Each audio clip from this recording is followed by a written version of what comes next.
gonna shoot this again. I just spent 15 minutes doing a review on my Smith & Wesson m2.0 45 ACP. You see, I just looked around, right? Because guess what? The gun's not in the case. I actually just put it up because I thought I was done doing the review. Give me 1 second, be right back.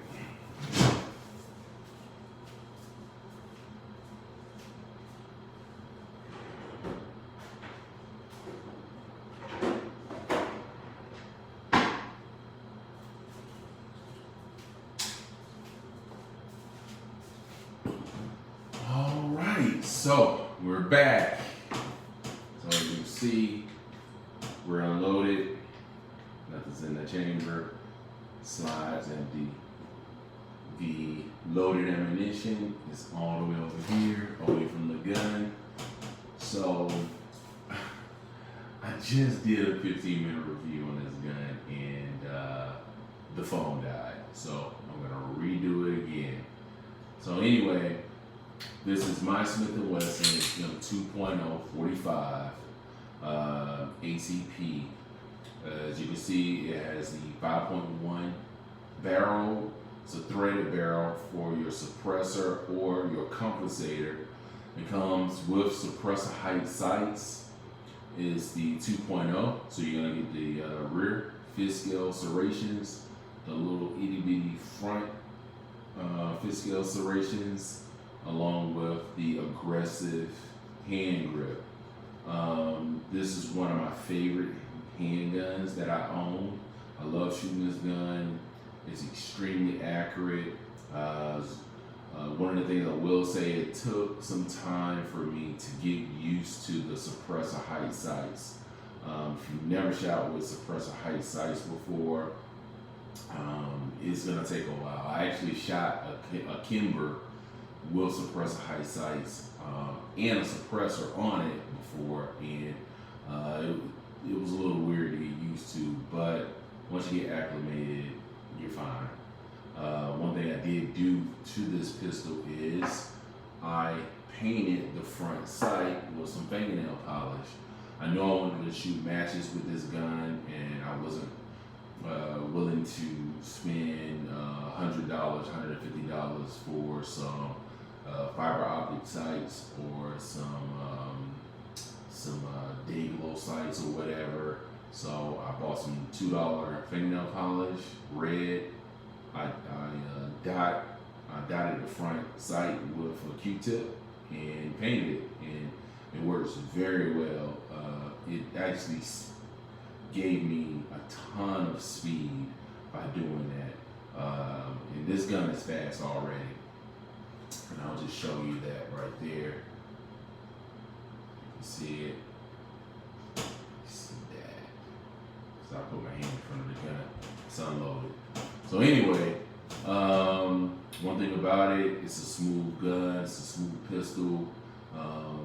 I knew I was gonna like it. I actually have several Smith & Wessons. I have the Compact 2.0. It's a 15 rounder with the extended 17. One thing about this gun I will say is it is very big in the hand. I mean, it's a 45, so it's gonna be big. I do have a large bag strap on the gun. I have large hands and long fingers. They do offer you in the case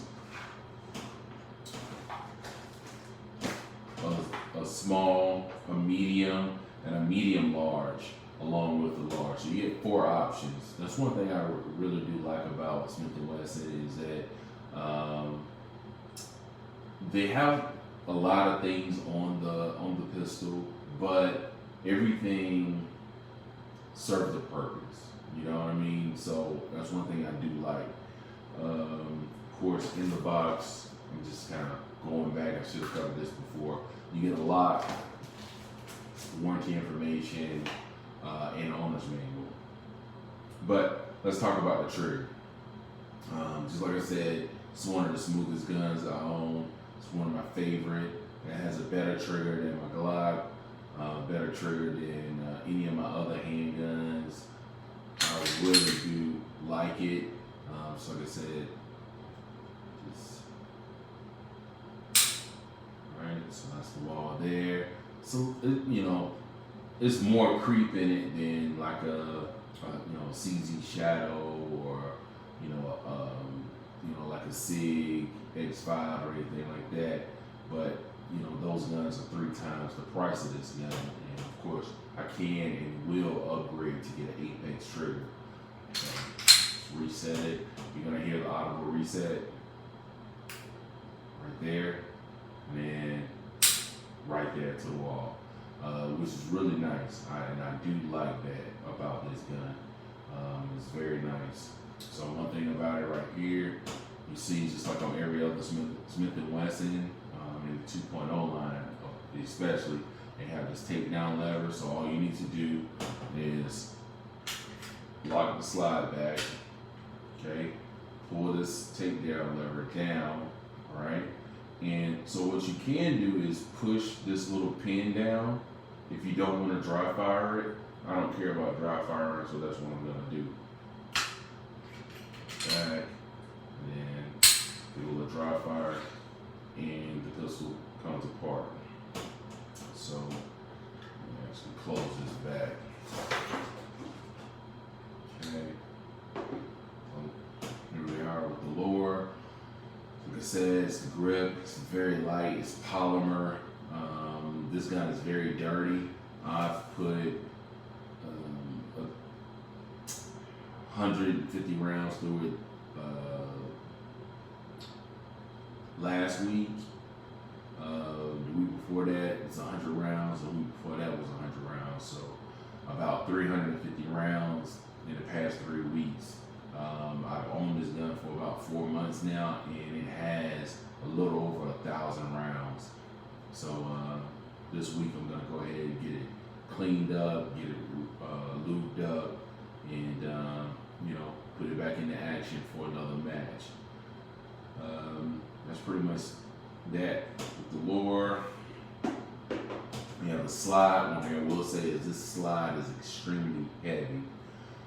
It's pretty much just like any other Smith & Wesson. I actually have a bodyguard, a little 380 bodyguard. It goes about that big, and the aesthetics of the exterior of the gun almost looks just like this 45. So and it's the same for the 9. So and the 40. So they pretty much like to build off the same platform. So one thing I will say is that this thread protector is really good.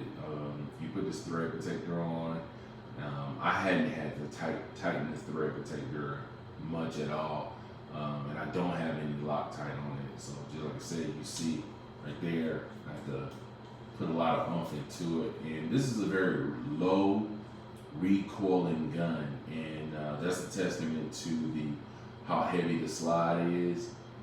With the low recoil, this thread protector is not going to move much at all.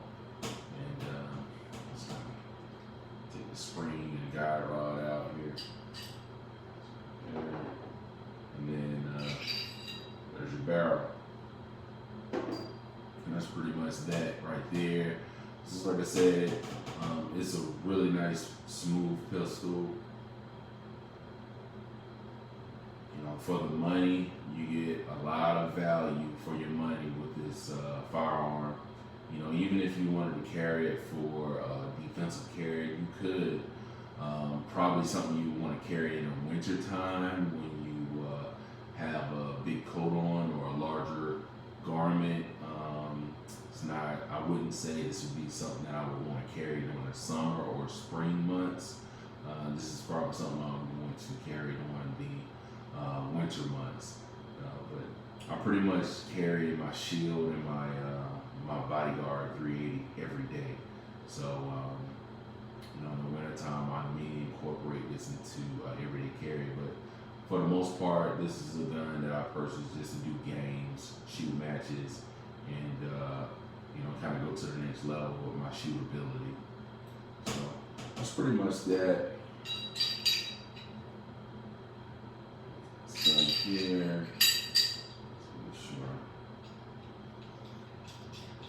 back. And then I'll talk to you a little bit more about the magazines in this compact holster that I purchased.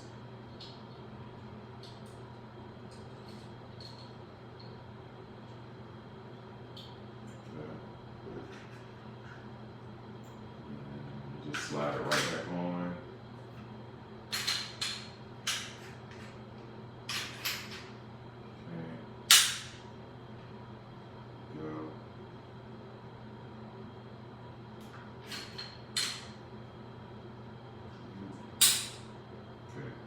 So we're back into action. So a little bit about the magazine. It comes with a flush fitting 10 round magazine, Smith & Wesson magazine. It's a metal mag. Seems to be of very high quality. I like Smith & Wesson magazines because they are metal. Just I'm not a big fan of plastic mags, but it is what it is. Whatever is gonna get the job done. So just put that in right there. It is empty, and you can see it's a flush fit. And just like I said, I have a large hand. If you have a smaller hand, then this may not be the gun for you. It may not, have a good feel in your hand like it does for mine. Even with the beaver tail, the little beaver tail that comes back right here, it really feels good in my hand. And I have no slide bite at all, unlike when shooting with Glocks. Now, that's one thing I do like is how they did that. Would I like to have more capacity? Yeah, I would love to have 21 rounds in everything that I shoot, 21 or 33, but it's not realistic. So what I did when I first bought this pistol was I went on to Gun Mag Warehouse website, and I got the 14 round magazines. They were pretty expensive. They were around, I want to say they were around $50 when I first bought them. Maybe $48, $50, somewhere around there. They were very expensive. I checked the website the other day. These magazines are down to about $20. So like I said, they've been making these firearms Smith & Wesson has been making these firearms for a very long time, so it does have some age on it. So it is what it is. So the price on some of the accessories are coming down. One thing I will say about this 14 rounder is it feels like an extended mag. This thing is huge, and it's a little obnoxious, to be honest with you. If I could just show you the difference in these mags. I mean, that's a big difference for you to only get 4 rounds, but it is a 45 ACP. So what you gonna do? Let me show you. There. Now, one thing I will say, it does allow me to get a full grip, even extend my pinky down, which is great, and I like that. But just like I said, when I come out of the holster, it doesn't feel as natural as when I have this 10 round mag, but it's still a good feeling. And with this 14 round, it makes the gun extremely heavy. But it is what it is. You can tell that they tried to keep the designs flowing through, to try to make it look like it was a part of the gun. I have my 9mm, my compact, and it's a flush fit 15 round, but you can put a 17 rounder in it with this base plate. The base plate extension, whatever you want to call it.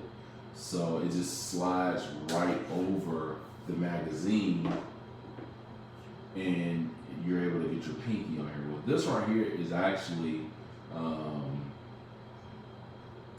it's molded into the base plate of the mag, so it doesn't remove. I kind of wish it would. Maybe when time kind of passed, I might sand this down and get it a little bit more refined. That may help, but I do like the fact that I have 14 rounds additional. I actually have 2 of these. I don't know what the other one is. It's in some of the stuff around. I came from the shooting range the other day, and I didn't really put my stuff up, so I need to get a little organized. But other than that, that's about it for the gun. I did purchase a compact holster. Now this compact holster is cut for an RMR, and it's open at the end. This is actually for the Smith & Wesson Pro Series, which the core competition optic ready. They have the cutout slide on those guns already. I do plan on getting this slide cut for an RMR, just not right now. But I do have a holster and it works. It doesn't have that audible click that you're looking for when you reholster, but that's fine. It doesn't come out, shake it, but I don't really feel comfortable running around with this holster. With having a gun on my hip, simply because it doesn't have that little click when you go in. So we'll see. I may look into a Safari Land or something else in the future. It is an outside the waistband holster. I'm not wearing this every day. I'll put it on once a month or once every 2 weeks whenever there's a match. So it's not like a necessity. It's not my defense setup or my EDC. So that's pretty much that. I mean, I like the gun. It's Smith & Wesson. It's of good quality. It has a really good, nice feel, form fitting in my hand. This 45 ACP is not for everyone. I gotta say that a lot. People with small hands may not appreciate it, but that's it. That's that. If you like the video, please hit the like button. If you have any questions, comment on the video and I'll get back with you. And if you could, hit that bell notification so you can get notified when I release a new video. Thanks and have a good night.